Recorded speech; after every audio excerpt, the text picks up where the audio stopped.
Entonces ya estamos grabando, entonces vamos a iniciar con la clase de hoy, viernes. No me acuerdo si corresponde a la clase 29 o ya a la 30. Si ve que ya estamos acabando prácticamente la parte fuerte del semestre en cuestiones de la teoría. Y ¿dónde nos quedamos? Bueno, lo que estuvimos viendo la clase pasada fue el modelar en el espacio. Entonces básicamente donde empezamos nosotros fue en establecer la descripción del efector final, y nosotros lo que íbamos a tener era una descripción de la posición de este junto con la de su orientación. Y en el caso de la orientación nos íbamos a auxiliar con los ángulos de Euler para conformar el vector de postura. Entonces aquí tenemos el vector de posición, el vector de orientación, y todos estos nos van a formar la pose. Y el detalle que habíamos visto, o sea, habíamos analizado cómo primero teníamos que expresar cada uno de los grados de libertad del robot, verlos desde el punto de vista de la configuración mecánica del robot, y que para describir las relaciones de posición y de orientación entre los diferentes elementos que componen al robot, pues teníamos que definir una transformación. Entonces, analizamos primero lo que eran las traslaciones. No es muy complicado porque simplemente lo que estamos haciendo es considerar que el siguiente sistema de referencia es paralelo al sistema al cual nosotros estamos intentando expresar esas relaciones. O sea, por eso es que las matrices de orientación en este caso son matrices de identidad. Y después nos fuimos al cambio de orientación, donde íbamos a hacer esa descripción de la orientación con respecto a cada uno de los ejes. Entonces, de aquí lo importante es que nosotros podemos trasladar a los ejes, debido a que estos los podemos considerar como vectores libres, de tal manera que podemos medir sus efectos de torsión con respecto a cada uno de estos ejes de manera individual. Entonces, eso, si se acuerdan, lo estuvimos viendo. Y de ahí fuimos planteando lo que eran las matrices de rotación. Para lo que sería rotaciones en Z, las rotaciones con respecto al eje Y la rotación con respecto al eje X. Y aquí, bueno, se debe de ver un poquito mejor de cómo se veía en el salón. Lo que hacemos es que multiplicamos, y lo que les había comentado, debemos de respetar cuando menos este orden para que nos aparezcan en esta opción. Ya cuando le pedimos al programa que nos simplifique la matriz resultante y nos la presente de esta manera. Entonces, en teoría no nos debería de modificar en el resultado final si hacemos una diferentes multiplicaciones modificando este orden, siempre y cuando se encuentren estas rotaciones especificadas. Como les había comentado, hay convenciones para describir la rotación que no necesariamente giran sobre el mismo eje, entonces ese es el detalle. Ahora, lo que nos interesa es que esta relación ya nos describe cualquier relación de rotación entre dos sistemas de referencia. Y para obtener la transformación en general que queremos, simplemente lo que hacemos es agregar la traslación al multiplicarlo por una matriz que nos contenga todas las traslaciones, que lo único que vamos a ver aquí es las traslaciones sobre el eje X, sobre el eje Y sobre el eje Z. Y el detalle que habíamos visto cuando desarrollábamos este modelo con transformaciones homogéneas es que nuestros elementos relacionados con el cambio de orientación están relacionados esencialmente con las proyecciones, no con los ángulos. Esto significa que para nosotros plantear el modelo, o mejor dicho, la solución del modelo, lo que nosotros tenemos que hacer es, dentro de este vector, considerar los efectos de la rotación mediante las proyecciones sobre el mismo eje de referencia, pues es que aquí tenemos puras funciones cosenos. Esto sería equivalente a tomar de esta matriz la diagonal principal. Ya la moví sin querer. Sería este que es de gamma, sería de X con respecto a X, corresponde a este que es con respecto a Y, corresponde a este que tenemos aquí en medio, y el giro con respecto a lo que sería Z sería este. Entonces, y bueno, también algo que vimos es que a pesar de que tengamos que definir esta función para describir cada relación de posición y de orientación, como las juntas van a limitar las relaciones de movimiento que hay entre los eslabones, lo que va a pasar es que algunas de estas orientaciones van a ser constantes. Entonces, a pesar de que es una matriz muy grande, ya cuando le apliquemos esas relaciones, en realidad se van a volver matrices pequeñas. Ahora, lo que nosotros comenzamos a ver fueron ciertas relaciones. Planteamos este ejemplo base y comenzamos con esencialmente qué consideraciones necesitamos hacer. Entonces les platiqué un poquito acerca de las consideraciones que hay que hacer cuando se diseña el CAD, cuando estamos diseñando el robot, que principalmente tiene que ver con cómo ubicamos la primera pieza de nuestro ensamble. Entonces, para tomarlo en cuenta, y la siguiente consideración que era importante era el definir una posición de home. En términos prácticos, la posición de home lo que busca es que en esencia el robot cuando inicie sus operaciones no vaya a colisionar con algún otro elemento. Eso de manera práctica. Otro también, el establecer una posición de home, lo que le permite a los actuadores del robot, dependiendo de qué tipo de sensores tenga para medir el ángulo que tienen, es en hacer un barrido del rango de movimiento que todavía tiene el sistema. Y por último, la posición de home, que es el caso que ahorita estamos analizando, es lo que nos va a determinar la estructura de la ecuación que nos va a describir al robot en esta posición inicial. Es importante porque esa nos va a definir esencialmente cómo van a quedar las proyecciones en la orientación, y por ende también nos va a afectar en la estructura matemática de la ecuación de posición, y a su vez eso va a tener repercusiones en el planteamiento del modelo y en las aproximaciones que le tenemos que dar para encontrar dichas soluciones. Entonces, bueno, vamos a jugar con eso, o van a darse cuenta un poquito más adelante cuando desarrollemos esta práctica cómo nos va a llegar a pegar el definir una posición de home. Ahora, generalmente las más comunes son estas.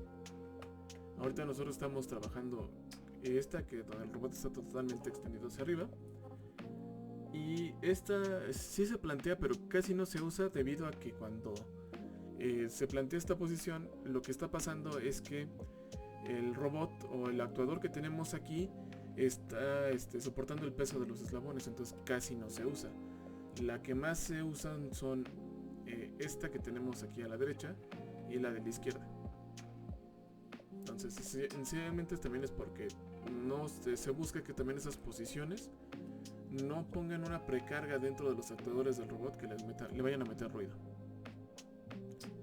Entonces, ¿hasta aquí alguna duda o comentario?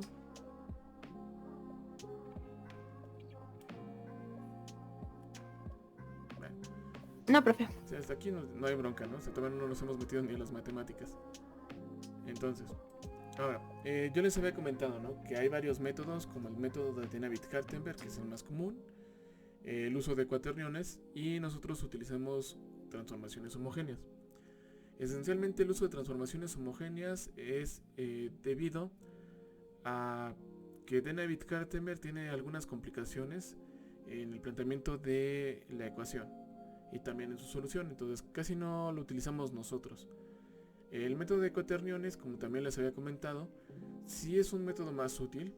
La cuestión es que involucra números complejos, y la visualización de las rotaciones no es tan evidente, entonces es un poquito difícil de explicar para introducirlos dentro del tema, y lo esencial ahorita es comprender los conceptos básicos. Entonces por eso nosotros vamos a utilizar transformaciones homogéneas en específico, y les había comentado que nosotros habíamos planteado este algoritmo, y ese es el algoritmo, como que sería el algoritmo general que nosotros vamos a emplear ya para modelar en el espacio, ya en 3 dimensiones. En realidad el algoritmo que nosotros habíamos trabajado para modelar en el plano, pues en realidad es una versión acotada de este número o de este procedimiento, donde lo esencial es determinar el sistema inercial. O sea, ese sería el primer punto, porque Eso lo que nos va a ayudar es a determinar la ubicación del robot y también posiblemente, bueno, no posiblemente, mejor dicho, cuando nosotros tengamos esa ubicación dentro del sistema inercial, no solo podemos saber la ubicación del efector final, también podemos saber la ubicación de los elementos del robot y también de los elementos externos con los que el robot va a interactuar, como tazas, objetos, herramientas y dónde va a interactuar con ellas. Entonces es por eso que es importante definir el sistema inercial. No siempre va a coincidir con el sistema del robot, siempre, pero generalmente se pone dentro del planteamiento de las ecuaciones debido a que la simplifica. Entonces ahorita lo vamos a manejar así. Les había platicado, ¿no? Cuando tenemos un manipulador móvil, en realidad todo lo referimos a un sistema del móvil y resolvemos el manipulador a partir de este sistema y a su vez resolvemos la posición del móvil a partir del sistema inercial. Entonces, generalmente así es como se juega. Y a este tipo de planteamientos se le conoce como soluciones desacopladas. Entonces, yo siempre planteo mis soluciones desacopladas. Algo que también ustedes pueden encontrar en ese sentido es que ya hay paquetes en ROS o en MATLAB que ya les resuelven sus ecuaciones, pero son muy limitados y son en específico para cierto tipo de robots. Lo que nosotros vamos a hacer es plantear las ecuaciones para establecer, digamos, métodos generales, o sea, métodos genéricos que podamos intentar aplicar en cualquier tipo de robot. Ahora, determinamos el sistema inercial, los ejes por donde van a estar los actuadores. Es decir, si nos vamos aquí a este diagrama de robot industrial que ustedes pueden encontrar, por ejemplo de aquí de este KUKA, lo que ustedes van a encontrar es que les va a especificar los ejes de acción o de rotación por los que va a girar cada elemento de la estructura mecánica del robot. Entonces aquí lo que nos marca es que este robot tiene 6 grados de libertad y aquí nos están indicando que cuáles son las rotaciones que tenemos.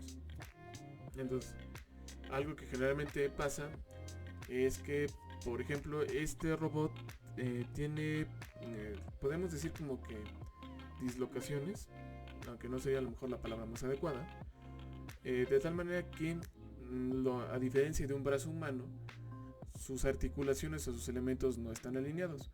Eso se hace o se ponen esos elementos de distancia para aumentar la movilidad del robot, para que los elementos choquen. O sea, ¿qué es lo que quiero decir? Ustedes tienen su brazo y se dan cuenta, si ustedes mueven su brazo llega el punto donde ya no lo pueden mover más, y eso se debe a que tenemos limitaciones en nuestras articulaciones y que aparte si seguimos girando, por ejemplo contrayendo el brazo contra el hombro, pues va a haber de repente elementos que van a estar chocando. Entonces eso nos va a impedir que pues que nuestro brazo tenga una mayor movilidad. Es por eso que este está desfasado, con tal de que el robot tenga una movilidad. Ahora, ya que identificamos cuáles van a ser los ejes de actuación del robot, lo que sigue es establecer sistemas de referencia. Entonces, para eso ya habíamos empezado a trabajar con este algoritmo, y lo que habíamos visto era estableciendo un sistema inercial. En este caso yo puse el sistema inercial coincidente con el sistema de origen de la pieza de la base, que sería esta pieza en negro. Entonces, es un ejemplo. Ahorita posiblemente en lo que les toque a ustedes dentro de los proyectos, vamos a desacoplar el sistema inercial y lo podemos poner a otro lugar. De hecho, va a ser necesario. Casi no va a complicar mucho las ecuaciones, pero sí nos va a agregar ciertos elementos en las partes de solución. No va a ser tan complicado, pero sí hay que tomarlos en cuenta. Ahora, pusimos nuestro sistema inercial y lo que seguía era la descripción de las relaciones de posición. Entonces nosotros nos quedamos describiendo la relación de la cintura, que es este cuerpo café, y la relación de giro del antebrazo como juntas rotacionales. Entonces teníamos este sistema de referencia, déjenme ponerlo aquí, y lo que nosotros hicimos, bueno, antes de pasarme a esta parte, aquí lo que tengo yo es la identificación de los ejes de acción. Entonces, si se acuerdan, lo dibujamos en el pizarrón. Entonces, este eje que tengo aquí corresponde al giro del elemento asociado a la cintura, que sería el cuerpo en café. El siguiente, este eje corresponde al giro del antebrazo, el cuerpo en verde. Y aquí tenemos la última articulación. Aquí lo que nos está diciendo es la relación de restricción que hay entre el cuerpo verde y el cuerpo en azul por una junta rotacional. Aquí al final lo que tenemos nada más es una punta que nos va a indicar hasta dónde queremos llegar. Entonces, hasta aquí este modelo que vamos a utilizar lo vamos a describir y a solucionar nada más en posición. Ya en los proyectos lo vamos a hacer con respecto a la orientación. De hecho, en el proyecto del robot serial, esa descripción en cuestiones de la orientación está limitada porque el robot es subactuado. O sea, ¿qué quiero decir? Para describir el efector final del robot, como lo teníamos acá arriba, requerimos de 6 variables. Estas 6, 3 de posición y 3 de orientación. Y en el caso de ese robot que nosotros vamos a trabajar, tiene 5 grados de libertad. Significa que nosotros van a estar condicionados a alguna de estas variables a algún otro efecto. Entonces eso lo vamos a analizar para de ahí nosotros poder plantear la solución. Y en el caso, por ejemplo, de Alondra y de Paola, lo que nosotros vamos a encontrar es que el punto más importante de la solución de su caso de estudio va a ser la orientación, porque ellas van a requerir orientar una herramienta para hacer ¿cómo se llama? Una penetración dentro del cuerpo mediante la paraloscopía. Entonces ahí es más importante cómo orientamos la herramienta y después cómo se inserta. Entonces ahí también la ecuación puede variar. Pero para eso pues necesitamos desarrollar este ejemplo básico. Ahora sí, regresando para acá, ya que tenemos identificados los grados de libertad y mencionando que vamos a resolver nada más posición, si se acuerdan, lo que habíamos establecido era un sistema de referencia 1. Este sistema de referencia 1 lo que nos iba a ayudar era a describir los efectos de la cintura. Significa que entonces vamos a tener un giro sobre el eje Z. Aquí está desglosado el diagrama y es así como nosotros lo veríamos o como se percibiría el giro del sistema 1. O sea, tenemos el sistema 1, o sea, en este caso como está puesto el robot en su configuración, los sistemas están encimados, o sea, mejor dicho, están alineados. O sea, tomo la dirección de 1 y la de X0 y se dan cuenta en la misma. Ahora, si nosotros hacemos girar la cintura, lo que nosotros vamos a percibir, tenemos aquí X y Y0. Lo que está pasando es que este X1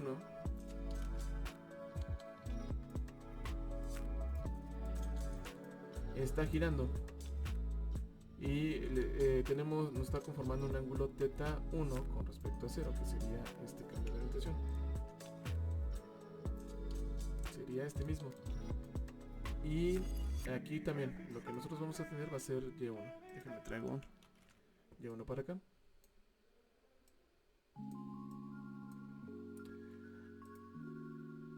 Ahora estamos haciendo girar nada más a X1 y a Y1. Van a permanecer siendo perpendiculares entre sí. Lo que va a pasar cuando hagamos este giro es que este ángulo θ1 va a ser el mismo que vamos a tener entre X0 y X1. También va a ser el mismo que vamos a tener entre, aquí está mal puesta la flechita, entre Y0 y Y1. Ahora, lo que les había mencionado, en términos de ingeniería, como acuerdo, siempre vamos a tomar como referencia cuando se pueda X. En este caso, como estamos girando sobre el plano XY, vamos a decir que el ángulo que estamos tomando va a ser, o lo vamos a medir con respecto a la relación que hay entre X1 y X0. Aunque no importa si lo miden con respecto a Y1, con respecto a Y0. Pero matemáticamente es más adecuado medirlo con respecto a X.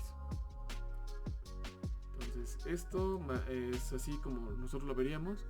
Y me parece que este diagrama, sí no lo dibujamos. Nada más los estuvimos colocando. Entonces, esto que les estoy explicando, ¿sí se entiende? ¿Sí no hay ningún problema?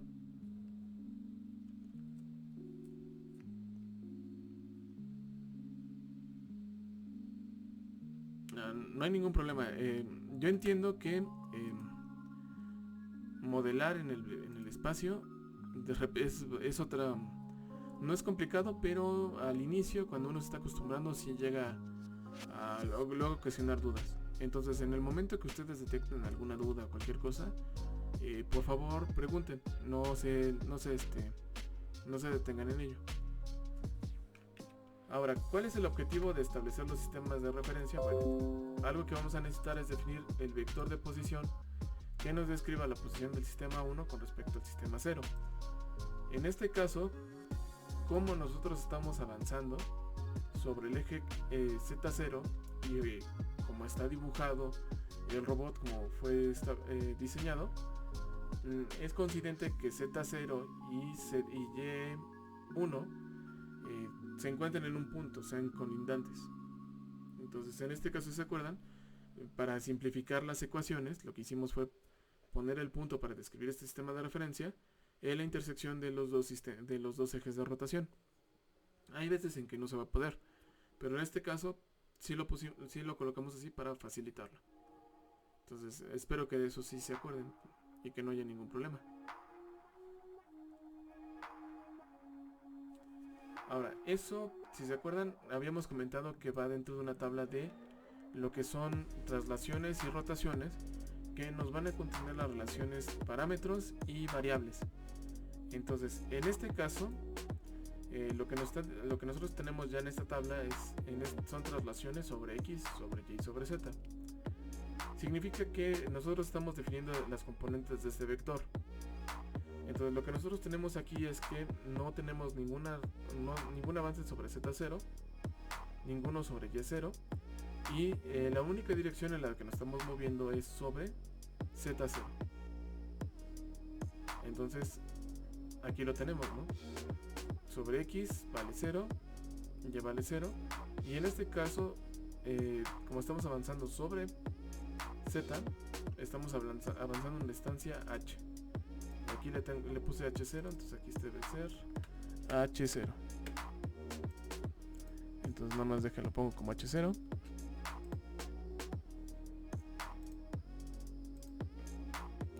Ahí está.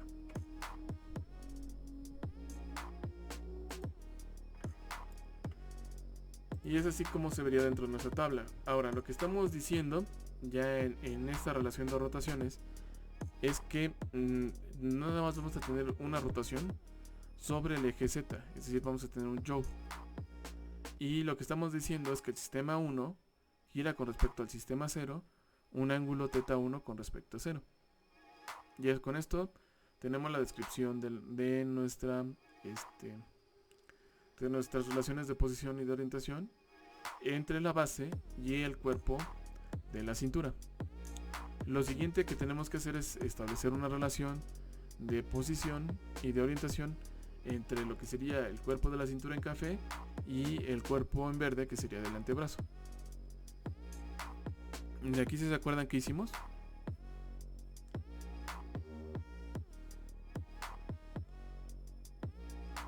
De eso, pues empezábamos a... Ok. Ay. Era como a catalogar cuál se abre y cuál se hacía no. 0, ¿cierto? Sí, nada más que antes de eso, recuerda que tenemos que poner ahora el sistema de referencia, un sistema de referencia 2. Ah, lo encimábamos entonces. Exactamente, entonces, antes de pasar al siguiente punto, bueno, identificando, ¿no? Este sistema, este eje de giro que tenemos acá, que apenas se alcanza a ver aquí, esta puntita, nos está diciendo relaciones de giro con respecto a Z0, o sea, del cuerpo en café. Ahora, este eje que tenemos acá nos dice cómo va a girar el cuerpo en verde. Entonces, estamos viendo que sobre esta línea tenemos que definir un punto en la cual nosotros íbamos a poner el origen del sistema de referencia asociado a los movimientos de lo que sería ahora el antebrazo, el cuerpo en verde. Entonces, algo que no habíamos hecho en modelando en el plano era encimar sistemas de referencia, porque ahí no era necesario. Aquí se dan cuenta por qué lo estamos encimando, porque déjenme más lo saco de aquí y me traigo este para acá. Los ejes de rotación de las juntas que tenemos, estas juntas rotacionales, son perpendiculares entre sí. Entonces, cuando tenemos sistemas de referencia que son perpendiculares entre sí, en algunas ocasiones podemos encimar los sistemas de referencia. Eso es una ventaja. Y eso es porque sobre un solo punto estamos definiendo movimiento. Entonces ahora sí no sé si ya se acuerdan mejor.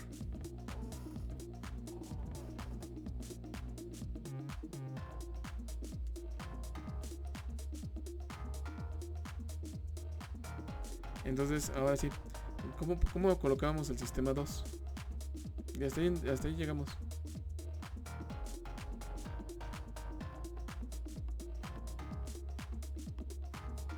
Sobre la junta del sistema Z1, X1 y Y1. Entonces eso, ahora déjame paso al diagrama, es que siempre me confunde el mouse. Porque como ahorita tengo las pantallas, a ver, lo que vamos a hacer es que vamos a colocar ese sistema de referencia 2, que sería este sistema en rojo. Y si se dan cuenta aquí, lo que yo estoy haciendo es que lo estoy encimando sobre el sistema 1. Entonces es otra cosa también porque a la gente no le gustan las transformaciones homogéneas, porque en algunos casos se enciman los sistemas de referencia. Entonces, es algo que no.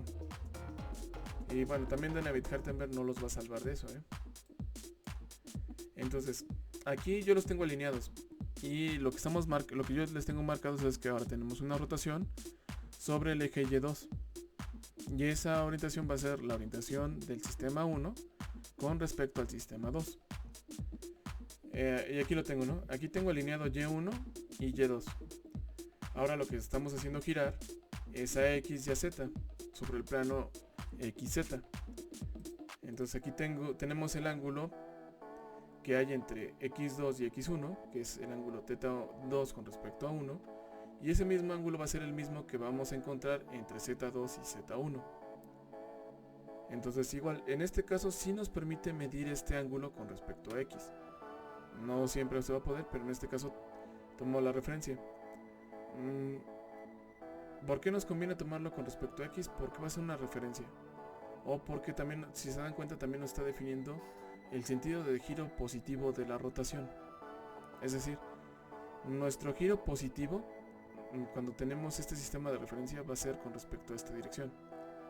Entonces, ahí ¿qué se aplica? Se aplica lo que sería la regla del campo. Ahorita no me están viendo, pero yo le estoy haciendo señas a la cámara. Entonces, déjenme buscar en la pantalla que tengo acá. Ay, perdón. Y es que luego se confunden con la regla de la mano derecha y la regla del campo. Entonces, no existe la regla de la mano izquierda, entonces no le hagan caso, son inventos, Esta es la imagen que necesito. Pues, como ven, si ponen regla de la mano derecha, van a encontrar también la regla del campo, porque la gente no entiende que una regla para la mano derecha entre vectores y una regla para los campos magnéticos. Entonces, la regla del campo magnético lo que nos dice es que nuestro pulgar es el sentido de giro de la corriente. Y nuestros dedos que lo mueven, lo que nos están indicando es el sentido del campo magnético que se forma alrededor. Si lo queremos llevar a lo que son rotaciones, lo que nos está indicando es que el pulgar sería nuestro sentido de giro positivo de nuestro giro, y esto nos indica cuál es la dirección de giro positiva. Ahora sí, yéndonos al diagrama, lo que me parece que aquí lo tengo al revés. Y está apuntando a lo que sería en esa dirección. Si ustedes ponen a su pulgar apuntando en esa dirección, se van a dar cuenta que sus dedos apuntan hacia ustedes. Significa que el sentido positivo de la rotación es este.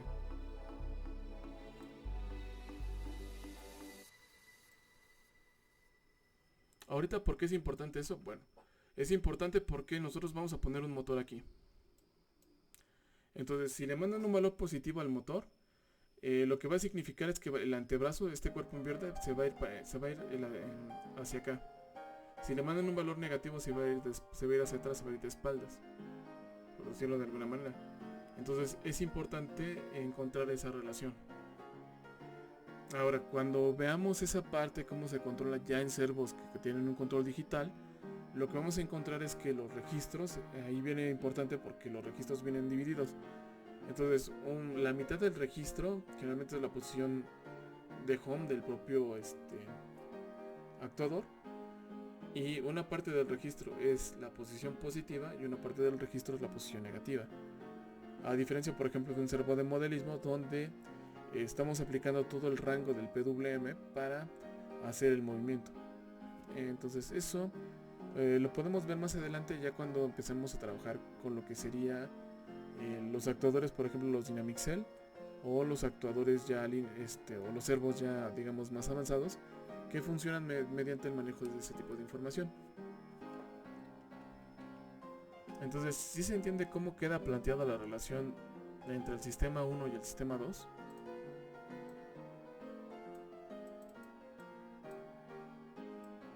¿O es necesario que le demos una repasada? No hay problema, ¿eh?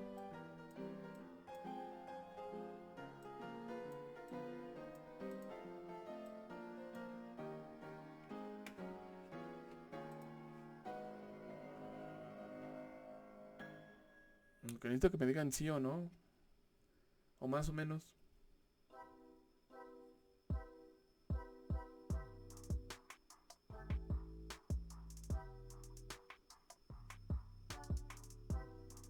Su silencio me indica que no. Ah, ok. Es importante. Si es más o menos, significa que a lo mejor no se entendió bien. Entonces vale más la pena dedicarle un poquito más de tiempo. Porque son estas partes las que luego complican más el modelo en el espacio. Entonces no hay ningún problema.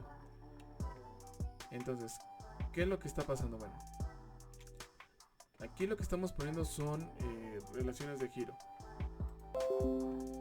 Entonces, así como está ahorita puesto, lo que tenemos es el sistema 1 y el sistema 2 alineados de esta manera. Y lo que estamos haciendo es que estamos montando un motor que va a hacer girar este cuerpo con respecto a la dirección de este eje. Entonces, cuando nosotros le pedimos que gire positivo con respecto a Y, en realidad lo que va a hacer el cuerpo es que va a hacer esto. Va a girar a los elementos que tengamos sobre el plano XZ.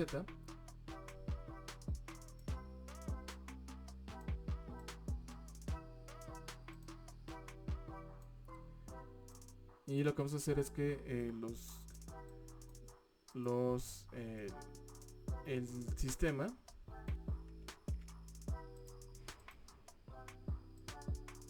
gire con respecto a Y.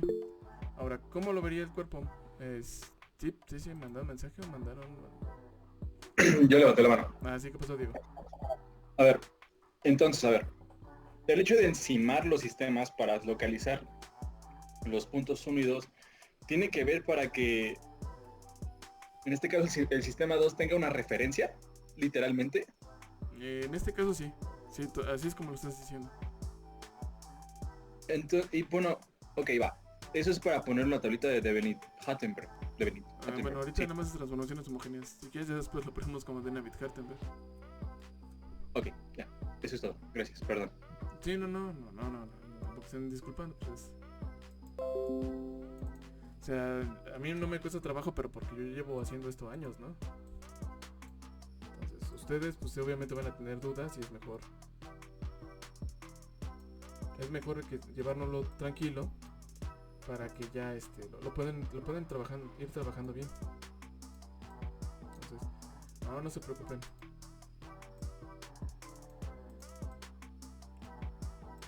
Entonces, sí, a lo mejor ahorita lo que hace falta pues es el ejemplo. Ahorita estamos planteando los sistemas, también es su primera vez que plantean sistemas en el espacio y también pues es pesado, entonces ahí también no se preocupe. Entonces, no estamos ahorita llenando la tabla de David-Hartenberg, pero posiblemente lo hagamos después, no hay problema. Ahora, yo aquí ya estoy poniendo ahora la relación de 2 con respecto a 1. Y como nuestros sistemas de referencia comparten el mismo origen, pues no tenemos componentes de traslación, o sea, son nulas. Ahora, como les había comentado, ¿no? Que sea nulo no significa necesariamente que no existan. Eso es un punto importante.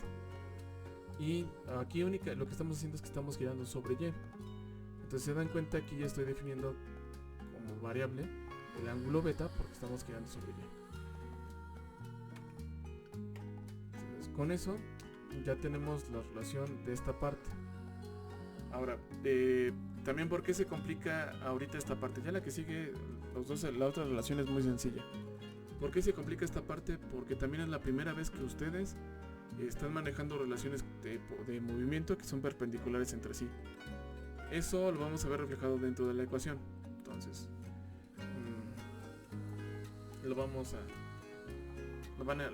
ahorita van a ver cómo afecta. Entonces esto, ahorita no les voy a meter ruido con eso. Y ahora, aquí tenemos el sistema 2 y yo aquí puse un sistema 3. El sistema 3 lo que nos está describiendo las relaciones de movimiento del cuerpo azul con respecto al cuerpo en verde. Entonces, si se acuerdan, nosotros habíamos hecho una convención cuando modelábamos en el plano, que los sistemas de referencia los íbamos a establecer asociados a un cuerpo. Entonces, en este caso, el cuerpo verde está asociado con el sistema 2 y el cuerpo en azul está asociado con el cuerpo... a ver, ok, ahí me fui de... Lo iba a decir, pero se me fue la onda. Entonces, el cuerpo verde está asociado con 2 y el cuerpo en azul está asociado con 3. Ahora, generalmente ahí lo que estábamos utilizando en el plano es que generalmente lo estábamos asociando con X porque era más sencillo. Ya en el espacio, pues ahí lo que conviene es asociarlo con el eje que más cercano esté. Ya no necesariamente tendría que ser en X. Ahora, no es la manera en que nosotros estamos planteando este algoritmo. Por eso es que aquí yo cuando coloco el sistema 3 lo estoy colocando también por dos razones. La primera es porque el sistema 3, la dirección de X, Y y Z son las mismas con respecto al sistema 2. O sea, X3 y X2 son paralelos, lo mismo Y3 y Y2 y Z3. Entonces eso me simplifica la ecuación. Ahora, la relación de orientación del cuerpo en azul yo la estoy midiendo con respecto a Z2. Y la orientación o el cambio de orientación del cuerpo en azul yo lo estoy asociando con Z3. Hay que aprovechar que estas cosas son vectores libres. Nada más quería uno, no quería dos. Entonces, aquí tengo Z2. ¿Y qué es lo que está pasando? Bueno, yo me puedo traer esta dirección como referencia. Entonces, cuando yo haga girar el cuerpo en azul, en realidad también lo estaría haciendo girar con respecto a Y3. Entonces aquí también está mal la relación de giro, porque esto sería la relación de giro positiva. En esta dirección tiene que quedar. Entonces yo aquí tengo Z2, entonces nada más déjenme llevo Z2 para acá. Y me traigo un Z3. Entonces, en esta posición de home, Z2 y Z3 están alineados.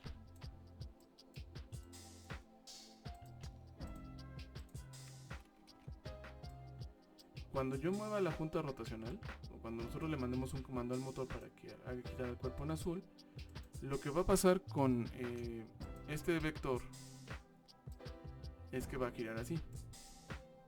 Entonces la relación de posición del cuerpo en azul la vamos a medir ahora entre Z2 y Z3. También pasa lo mismo con los otros diagramas. O sea, estamos girando con respecto a Y. Ahora pues aquí se me está alineando. Vamos a cambiar, déjenme la mano cambio de color para que se distinga. Este es Y3. Entonces yo estoy girando Z3 y me queda de este sentido. Nosotros tenemos Z2.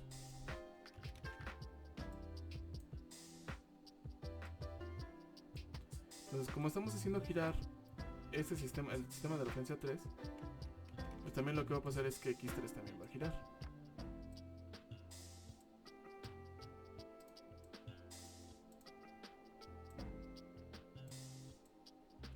Ahora, ese cambio de orientación nosotros le vamos a llamar el ángulo θ 3 con respecto a 2. Entonces no sé si ya queda un poquito más claro.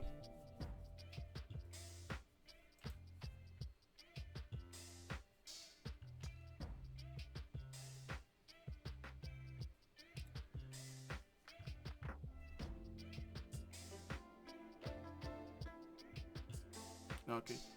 ¿Para los demás les ayuda? ¿Sí o no?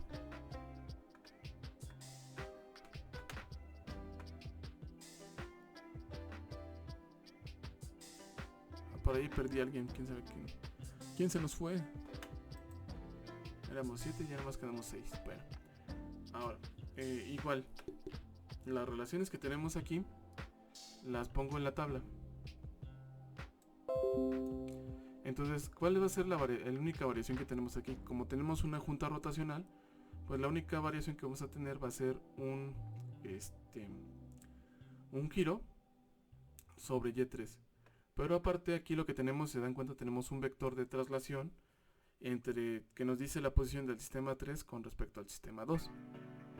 Y también, como está alineado, como está puesto el robot, lo que nosotros tenemos es que la única dirección por la que nos trasladamos que conforma el eje 2 es sobre Z2. Y eso le estamos llamando pues una magnitud. Aquí déjenme ver cómo le pusimos. Bueno, aquí le puse L2. ¿Por qué le puse L2? Bueno, porque estamos midiendo esta longitud a partir del sistema 2.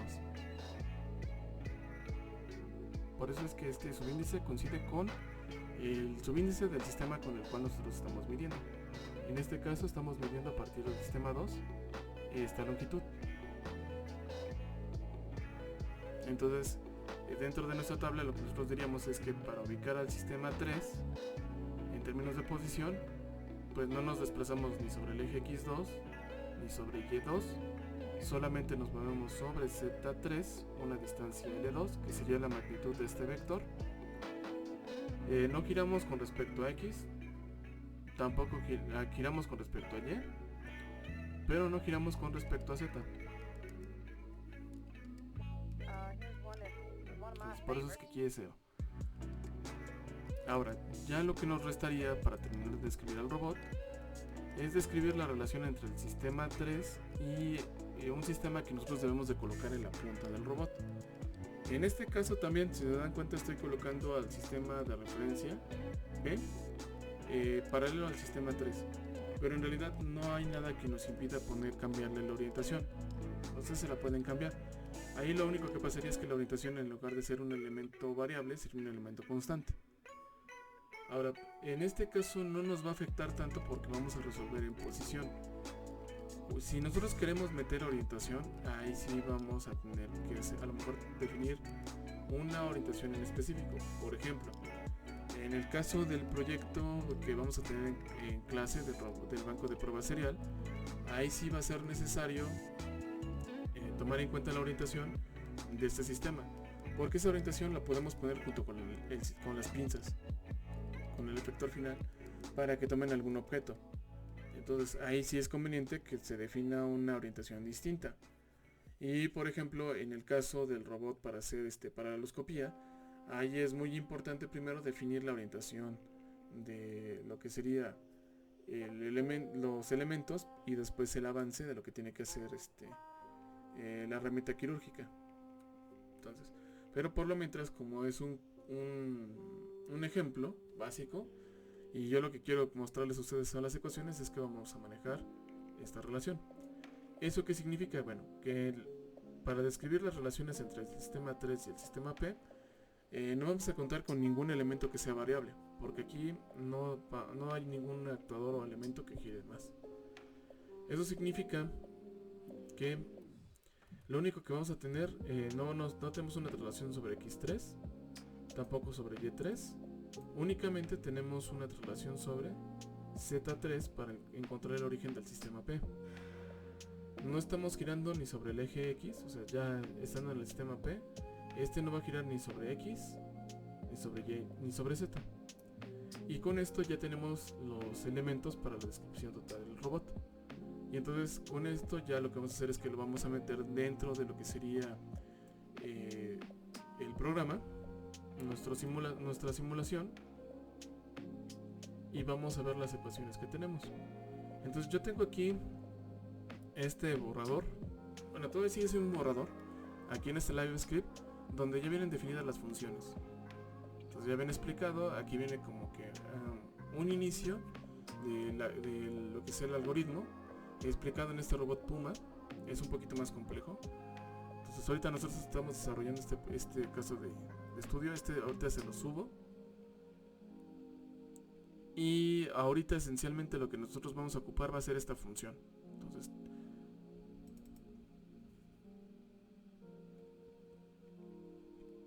la matriz que tenemos definida de transformaciones, aquí está. Este ya nos contiene cambios de orientación, cambios en lo que sería traslaciones. Entonces simplemente vamos a tomar esta función, vamos a meter aquí los parámetros de la tabla, vamos a sacar cada una de las transformaciones y a sacar la transformación general de lo que sería el robot. Ya teniendo eso, se van a dar cuenta que conformar las ecuaciones que nos van a describir a un robot pues van a ser muy sencillas, porque van a ser las mismas que hemos estado viendo durante todo el curso. Entonces si gustan, ahorita son 10 para las 6, podemos hacer un descanso y podemos regresar a las 6 para ya nada más sacar la ecuación. Ya el análisis del modelo y lo demás lo vamos lo empezaremos a hacer en clase. Entonces también, si ustedes pueden ir viendo y descargando lo que sería la práctica número 4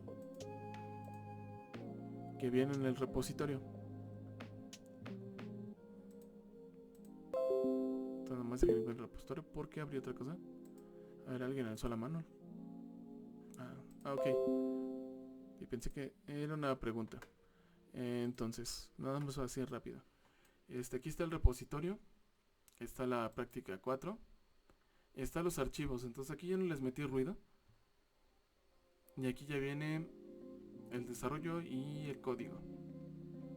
Entonces si quieren irlo viendo, se van a dar cuenta que prácticamente es similar a lo que es la práctica anterior, nada más que aquí lo vamos a hacer en el espacio y vamos a ir implementando después algunos elementos complementarios, esencialmente para ya introducirlos a ustedes a la parte de evaluación de las capacidades de los robots. Entonces ahorita yo ya consumí un minuto, dejen pausa la grabación y nos veremos aquí ahorita a las 6.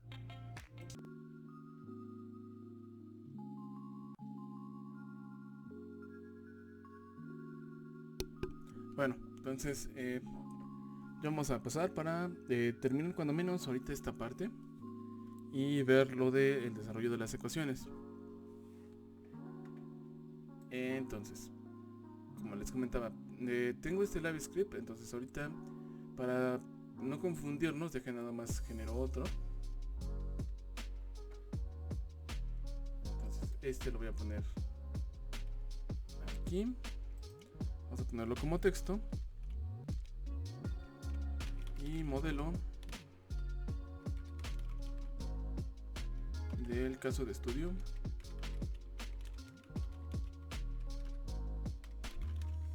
De la clase. Entonces, déjame lo acerco un poquito. Aquí no se me pausa y vamos a ponerlo como título. Entonces lo primero que necesito hacer serían las definiciones de la función. Entonces en este caso ahorita vamos a ocupar una función.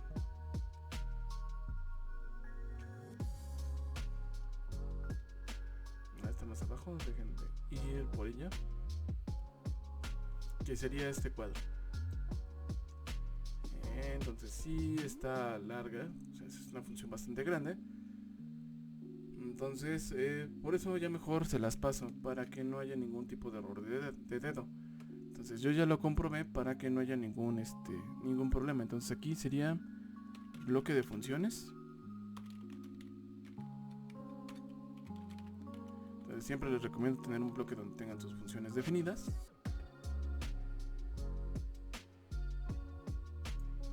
Y lo vamos a manejar como, bueno, en este caso vamos a ponerle un section break por si queremos poner algún comentario más adelante. Entonces igual acá vamos a poner también un section break. Es recomendable, generalmente cuando nosotros trabajamos en matemática ya ven que podemos poner secciones, subsecciones y así sucesivamente, ¿no?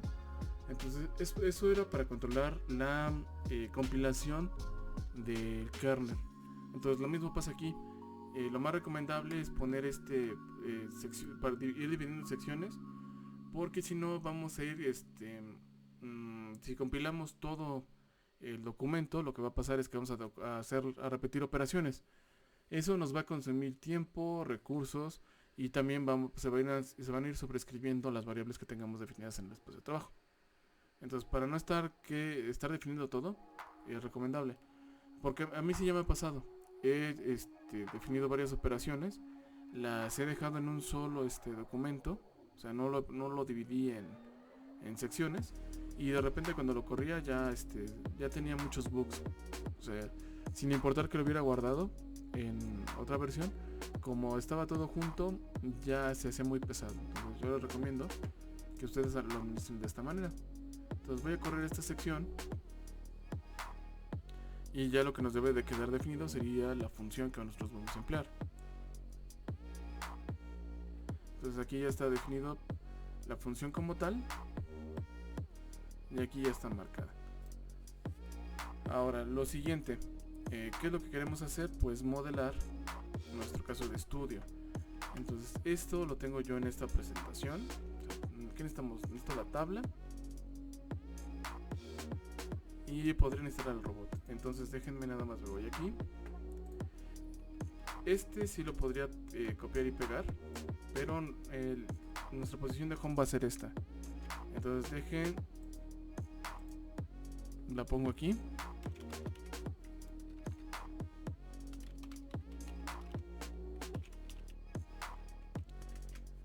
Y bueno, lo que faltaría sería una imagen que tuviera todos los sistemas de referencia. Esa después hay que generarla, pero aquí está. Lo siguiente que necesitamos sería la tabla. La tabla me parece que esta sí no está puesta como una imagen, está puesta como variables. Entonces déjenme nada más generar la imagen. Voy a irme aquí a la presentación, déjenme, se la pego en otra pantalla, y déjenme nada más insertar la imagen, hacer una captura.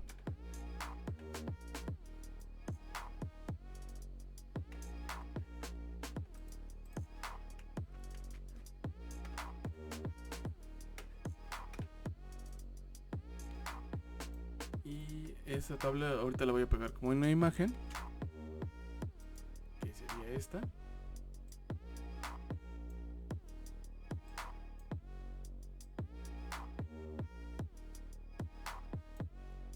Y aquí vamos a poner el cálculo de las transformaciones.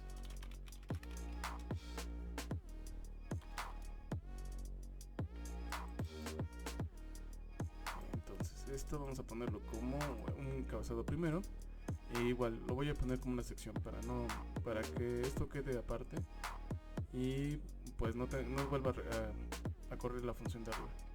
Entonces la transformación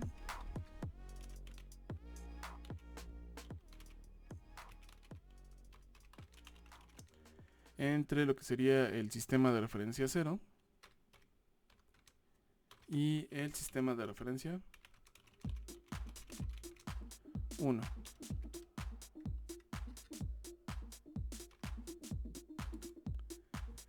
Entonces aquí voy a introducir una entrada de código y vamos a definir las transformaciones de una vez aquí.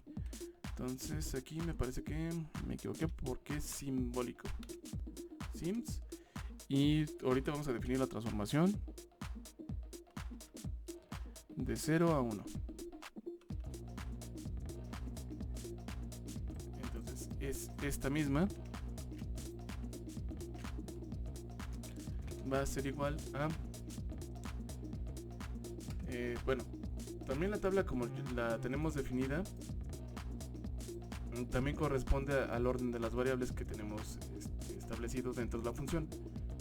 Traslación en X, traslación en Y, traslación en Z, giro en X que sería gamma, giro en Y que sería beta y giro con respecto a Z que sería alfa. Entonces aquí está puesto con las letras, ya lo puse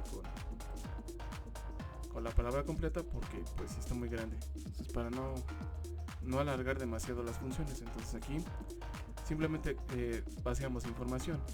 Entonces aquí lo que tenemos es que la traslación en X vale 0, la traslación en Y vale 0, la traslación de Z aquí vale H0.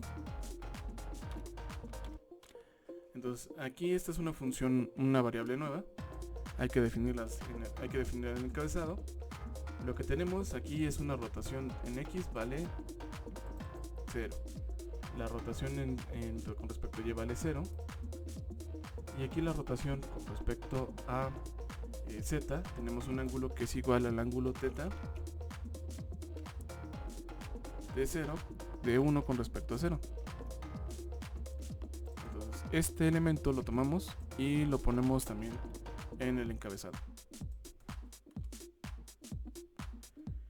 Y bueno, de aquí hay varias formas de irlo desarrollando. Entonces está la forma donde lo vamos escribiendo poco a poco o vamos copiando y pegando. Entonces yo generalmente lo que hago es copiar y pegar. No es lo más adecuado. Hay que tener mucho cuidado y revisar el código más de una vez si ustedes copian y pegan. Porque pues a mí sí me ha pasado que a veces yo hago lo mismo y pues me equivoco. Ahora estamos en esta línea.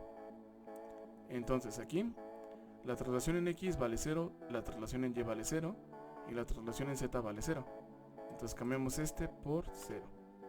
Después tenemos una rotación con respecto a X que vale 0, una rotación con respecto a Y que vale θ2 con respecto a 1. Entonces lo podemos llevar para acá y lo podemos modificar. Entonces es θ2 con respecto a 1 y el giro con respecto al eje Z vale 0. Y entonces aquí generamos esta nueva variable dentro del encabezado.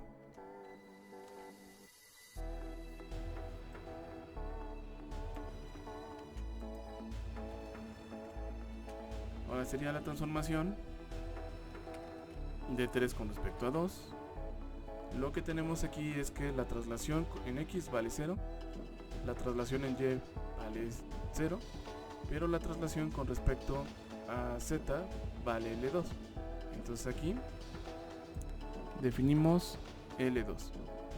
Y como es una variable nueva, pues la tenemos que definir dentro del encabezado, de la parte simbólica. Y bueno, avanzamos. Lo que tenemos es que la rotación con respecto a X vale 0, la rotación con respecto a Y vale θ3 con respecto a 2. Entonces aquí también tenemos esa traslación, pues nada más modificamos 2 con respecto a 3 y la siguiente vale 0. Y ya nada más nos queda definir la traslación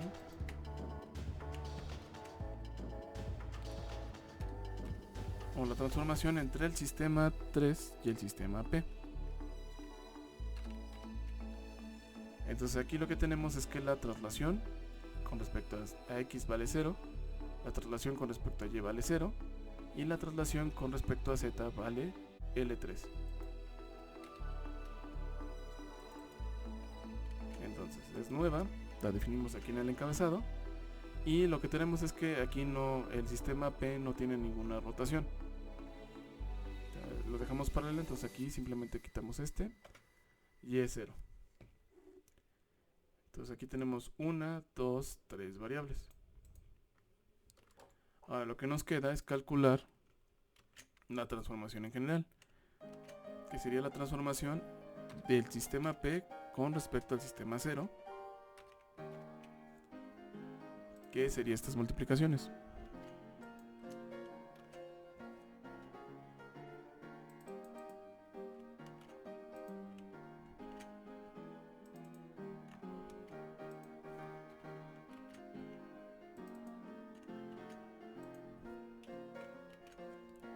Y aquí está.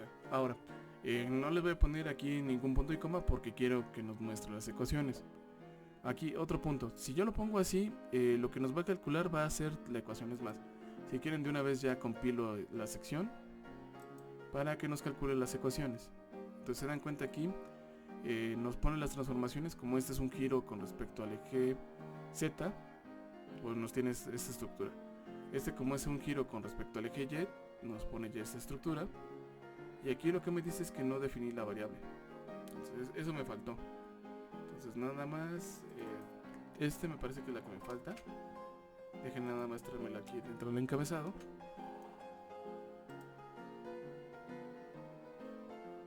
Y vamos a hacer este más grande para que no se nos vaya a perder.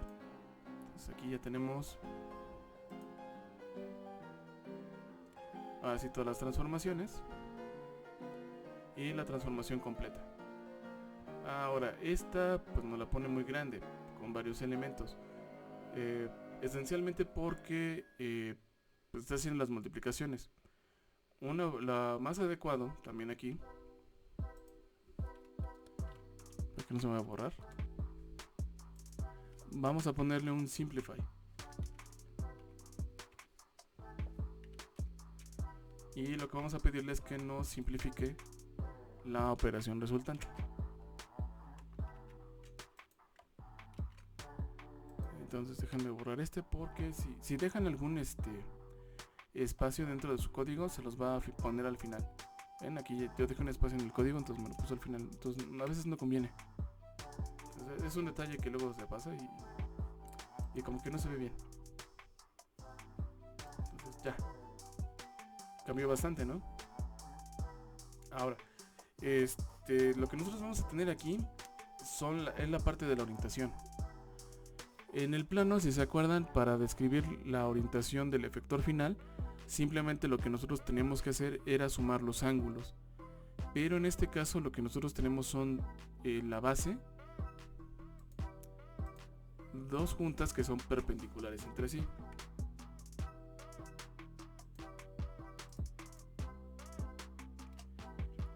Que sería el giro de la cintura y el giro de la rotación del antebrazo. Eso lo podemos apreciar aquí dentro de la matriz de rotación, porque si se dan cuenta lo que está pasando es que nos están apareciendo elementos que están multiplicándose por funciones consenoidales. Entonces ya lo que nos está diciendo esta parte es que la orientación de nuestro efector final, es decir, en nuestro sistema P, ya está expresada en más de un plano. O sea, lo que nos está diciendo aquí que tenemos multiplicado estas dos sumas por el coseno y el seno es que están contenidos ciertos elementos sobre un plano que está girando. Y está girando con respecto a la relación del ángulo θ1. O sea, prácticamente lo que nos está diciendo es que la cintura gira al resto de los elementos y lo está afectando. Esto mismo lo vamos a encontrar en la ecuación de posición. Entonces esto, si ustedes revisan sus apuntes, si es que los llegan a tener a la mano, se van a dar cuenta que esta suma o esta distribución es muy similar a la del robot en el plano. O sea, porque tenemos un L multiplicado por el seno y un L multiplicado por el seno, o sea, y sumados.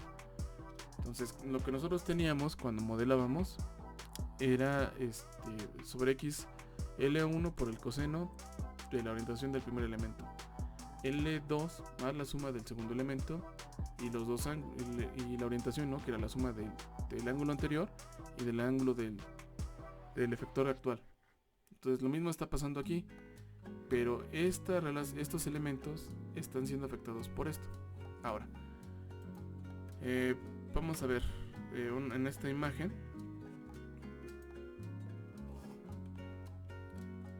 Si ustedes se dan cuenta,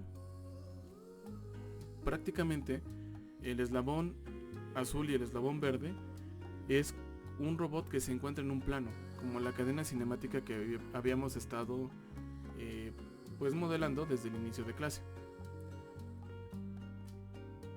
Cuando nosotros agregamos ya los elementos en el espacio, es decir, la rotación, lo que está pasando es que ese plano lo que está haciendo es que está girando, y al estar girando es que se está descomponiendo sus proyecciones sobre algún otro plano. En este caso está descomponiendo sus proyecciones sobre el plano XY, pero este plano que contiene a estos eslabones es un plano paralelo a lo que sería el plano XZ. A lo mejor no me entienden ahorita, necesitaría explicarlo con un CAD o con un robot ya de manera física, pero esto es lo que nos está diciendo estas multiplicaciones.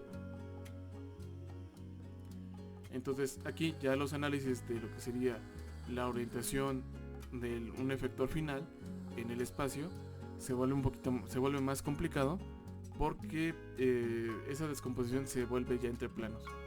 Lo mismo va a pasar entre las velocidades. Cuando tengamos velocidades perpendiculares, no se van a sumar directamente, se van a sumar en términos de proyecciones. Entonces es un detalle, y eso le agrega más no linealidad a lo que serían las ecuaciones de los robots que nosotros vamos a tener, y eso pasa de manera general. Entonces pues sí, no nos salvamos de tener pues ecuaciones no lineales en la robótica. De hecho es como que el pan de cada día. Por eso es que mucha gente prefiere mejor utilizar cuaterniones, porque los cuaterniones lo descomponen todo nada más en proyecciones de senos y cosenos sobre giros sobre los ejes, pero aún así hay que regresarse para obtener esta ecuación. Entonces, ¿sí se entiende esta ecuación, esta transformación a lo que llegamos?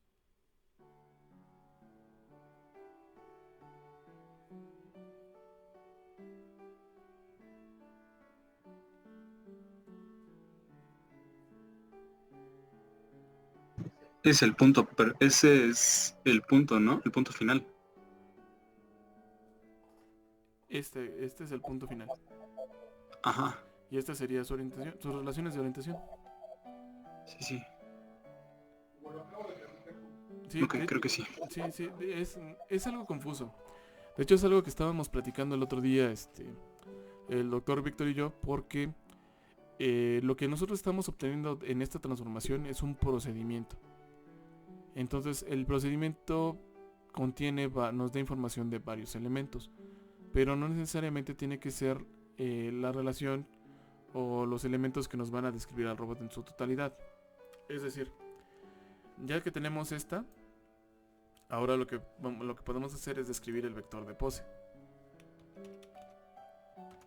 Entonces aquí vamos a definir xi, o sea, nuestro vector de pose xi de nuestro sistema P con respecto a nuestro sistema inercial.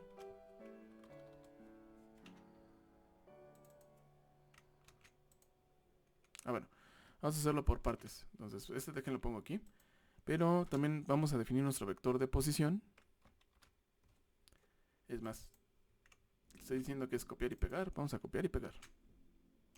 Entonces aquí vamos a ponerle el vector de posición y nuestro vector de orientación. Sí, para que sea más visual. Entonces vamos a definir primero el vector de posición. Entonces yo de esta transformación, lo que voy a hacer es que únicamente voy a extraer los elementos que nos van a indicar la posición de nuestro sistema del efector final, que son este y este. Entonces de aquí tengo que llamar al elemento 1, 2, 3, 4 al elemento del renglón 1 el elemento 4 del renglón 1. Y vamos a expresarlo de manera vectorial, entonces aquí es punto y coma. Ahora estamos llamando al elemento relacionado con Y, punto y coma, y el elemento relacionado con Z.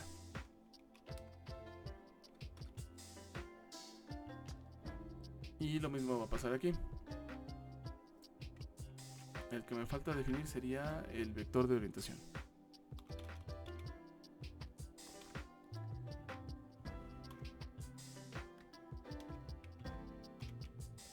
Entonces prácticamente pues tiene la misma estructura del de arriba.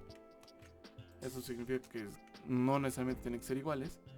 Ahora, ¿cuáles son los elementos que en realidad sí están relacionados directamente con la orientación?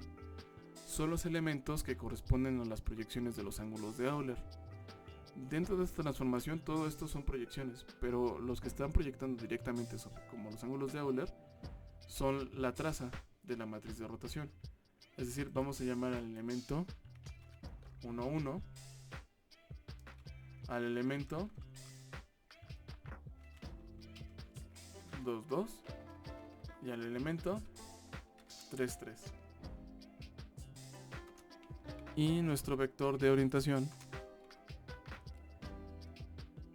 está compuesto por este y por este. Entonces puedo traerme este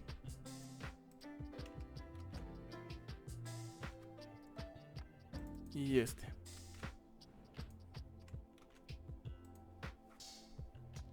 Entonces voy a correr esta parte. Entonces, bueno, este sería la posición. Y es ahorita con lo que vamos a analizar. ¿Por qué voy a analizar ahorita nada más la posición con esta cadena cinemática? Porque nada más tengo 3 grados de libertad.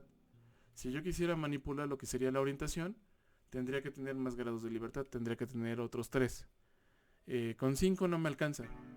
Ahí lo que se tiene que hacer es una especie de arreglo. Entonces, eso lo vamos a ver en el proyecto. Y pues en muy pocos casos a veces se usa. Ahora, aquí tenemos los elementos que están relacionados directamente con la orientación, que serían los elementos de la diagonal principal. Y aquí serían los elementos de toda la postura, que serían los elementos de posición y los elementos de orientación. Como se pueden dar cuenta, lo que estamos haciendo es que estamos omitiendo, no estamos omitiendo, pero estamos tomando únicamente la información que en verdad nos va a ayudar a resolver el problema. Lo que el procedimiento que nosotros estamos haciendo al hacer esta multiplicación es que nos está entregando información extra, que no necesariamente es información que nos pueda ser útil. O sea, no nos sirve como saber cómo se proyecta X, el sistema X sobre Y, ni el sistema X sobre Z. Como nosotros estamos yéndonos directamente sobre los ángulos de Euler, entonces nos sirve saber cómo se proyecta el sistema X sobre sí mismo, sobre el X que queremos llevarlo, el sistema Y sobre el sistema que queremos llevarlo, y el sistema Z sobre el sistema que lo queremos llevar. Entonces, eso sí nos sirve. Y es lo que estamos tomando y estamos conformando nuestras ecuaciones. Entonces, para que luego no haya tanta confusión. Entonces, sí, a veces seguimos un procedimiento, pero tomen en cuenta ya la manera que ya se puede manejar es que en algunas ocasiones es conveniente tomar los elementos que nos pueden permitir establecer una solución para nuestro sistema. No todas las ecuaciones necesariamente tienen que ser útiles.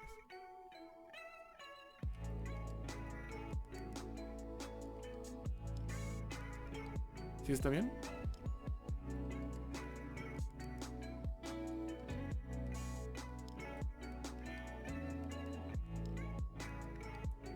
O ya los dejé mareados. Estoy de acuerdo, esto luego, esto es cansado. No les voy a mentir. Esto es cansado y posiblemente ya les dio sueño o ya se aburrieron. Eso sí, es lo más seguro. Porque sí es pesado de entender. No, tampoco voy a hacer así como que hacerme como que esto, sí, ya les pongo después 20 ejercicios. No, es el primer paso y es con lo que nosotros vamos ya a empezar a trabajar.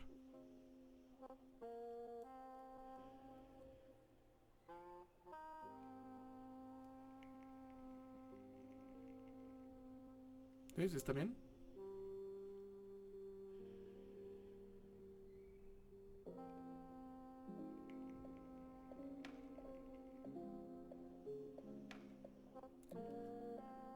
No, pues ahora sí ya los maté.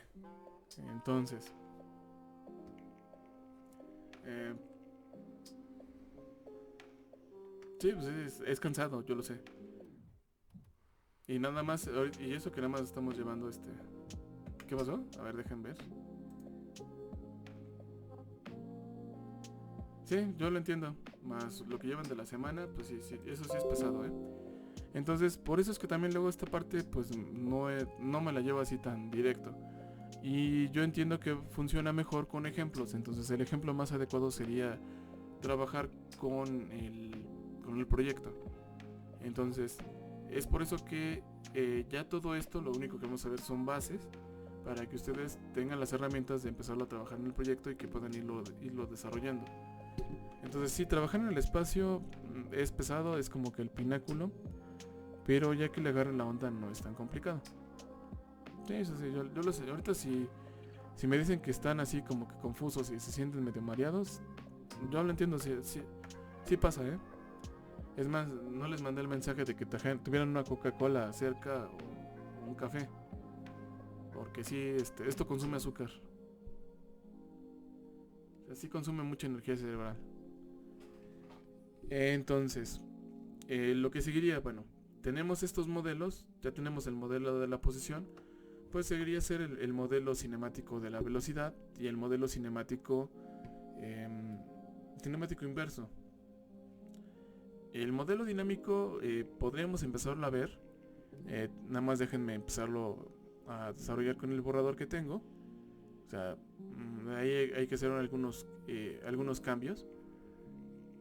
Pero me interesa después llegar con ustedes al modelo cinemático, tanto directo como el inverso. Entonces ahorita ya no hay tanto problema en eso. Entonces dejen de una vez lo hacemos. Y ahorita sí van a ver que ahorita ya es una vacilada para ustedes.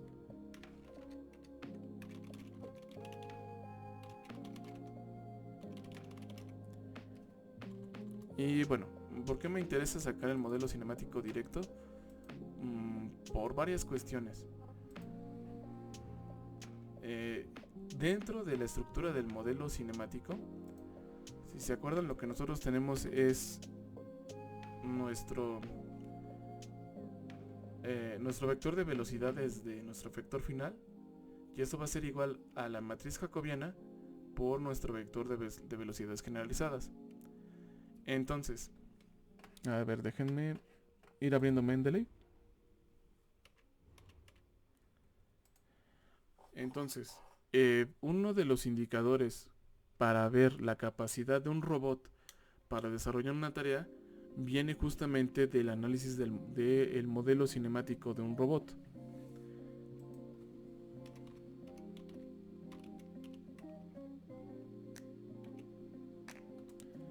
Y bueno, no es no es algo que sea muy moderno, de hecho.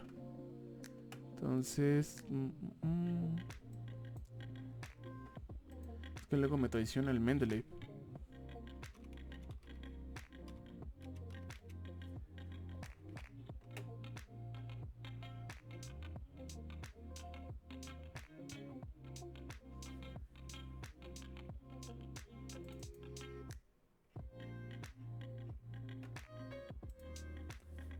Y ahora sí que es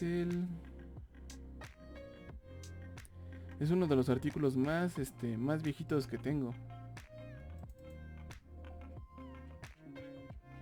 Si no, ahorita déjenme nada más buscar un ejemplo para porque se los pueda mostrar. Algo que bueno, nos puede ayudar. Voy encontrando algunos nada más para que redondear y ya podamos terminar el día de hoy.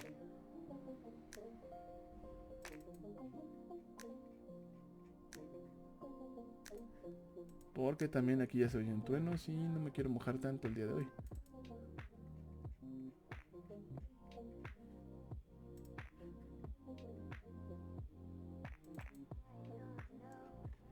Vámonos Esta es evasión de obstáculos. Entonces déjenme. Aquí ya había encontrado uno.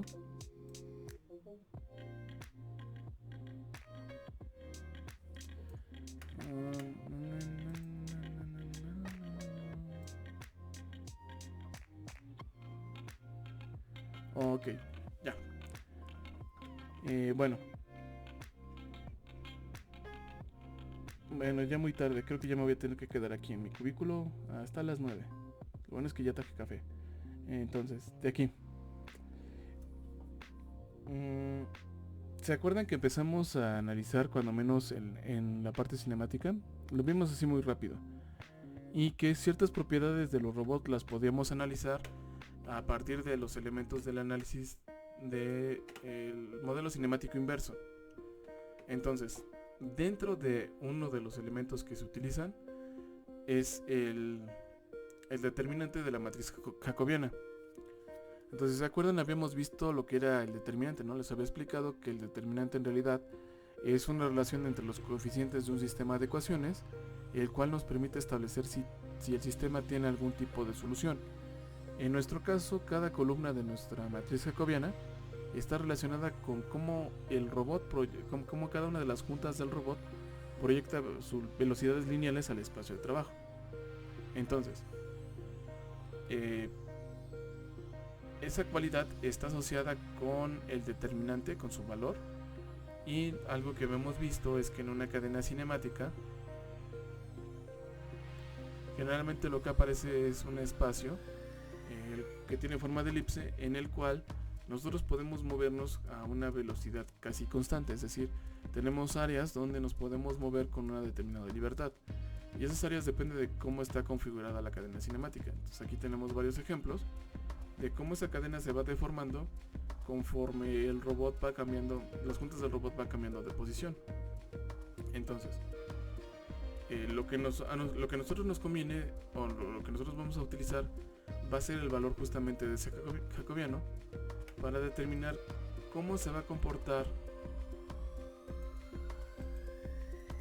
este robot en diferentes ubicaciones del espacio de trabajo. Entonces vamos a empezar a medir esa capacidad. Para ello lo que se hace es lo que se llama un mapeo. Entonces lo que vamos a requerir es tener un elemento que nos indique alguna cualidad aproximada. En este caso vamos a tener una cualidad aproximada que va a ser la cinemática. Después vamos a ver que también nos va a ayudar a la dinámica, pero ahorita va a ser puramente cinemática. Y para ello lo que necesitamos es tener la matriz jacobiana de este robot. Entonces, ese es otro punto. Entonces, vamos a sacar el jacobiano nada más con los elementos de la posición.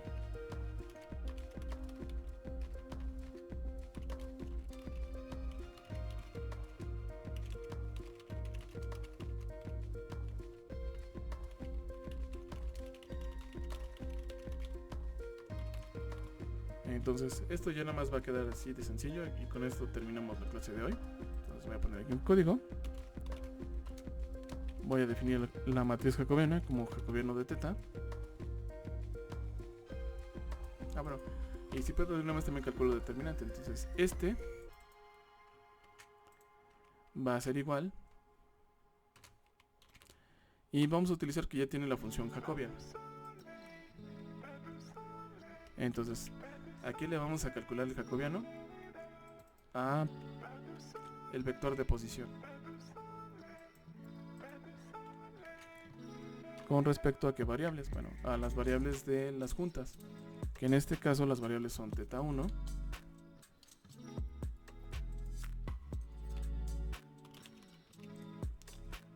teta 2 y teta 3.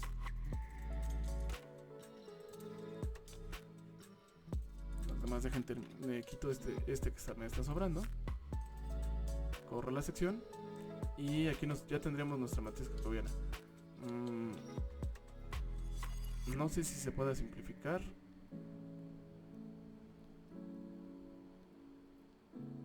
Me parece que no. Entonces nada más déjenme ver si lo podemos poner.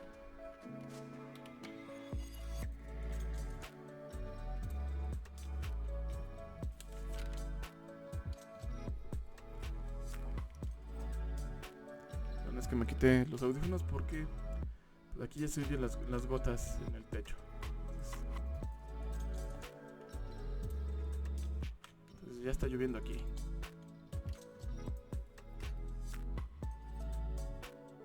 Entonces lo simplifico. Pues no simplifico nada, pero ya tendríamos nuestra matriz jacobiana.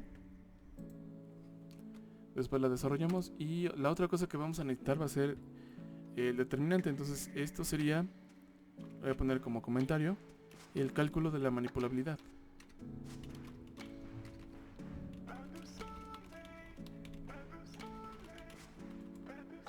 Entonces generalmente se define como una W. Entonces déjenme definir la W como función o como elemento variable y va a ser igual al determinante de nuestro jacobiano. Y ya con esto terminamos. Por la sección. Y vamos a ver si podemos simplificar nada más la ecuación.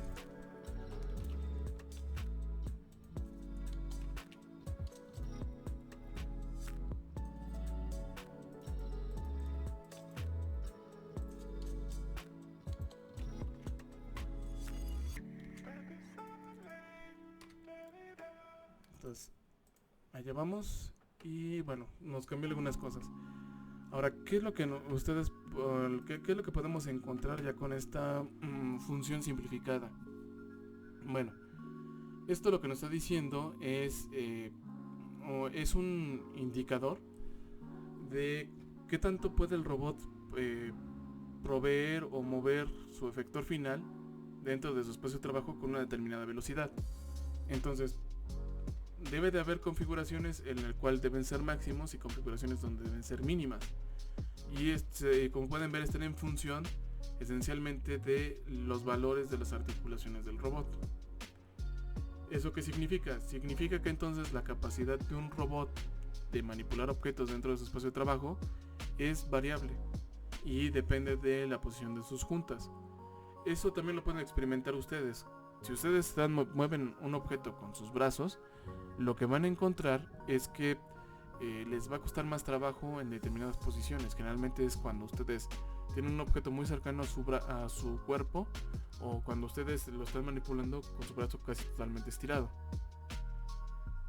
A eso le habíamos nombrado a nosotros como que eran posiciones singulares. En ese caso lo que está pasando es que la capacidad del robot, en este caso la cinemática, se está degradando.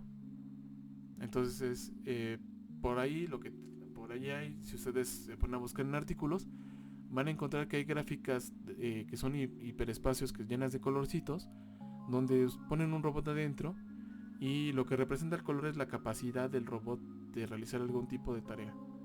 Entonces esa capacidad es limitada. Entonces es lo que nosotros podemos evaluar cuando le pongamos al robot a realizar una tarea. Entonces eso pues, nos va a tocar más adelante, pero por lo mientras con esto ya tenemos ese punto de evaluar dentro de la simulación que vamos a realizar dentro de la práctica 4. Entonces hasta aquí alguna duda, pregunta.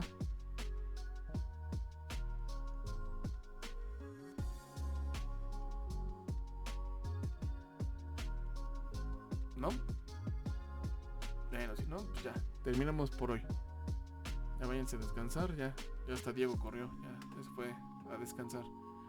Entonces, permítanme nada más, voy a detener la grabación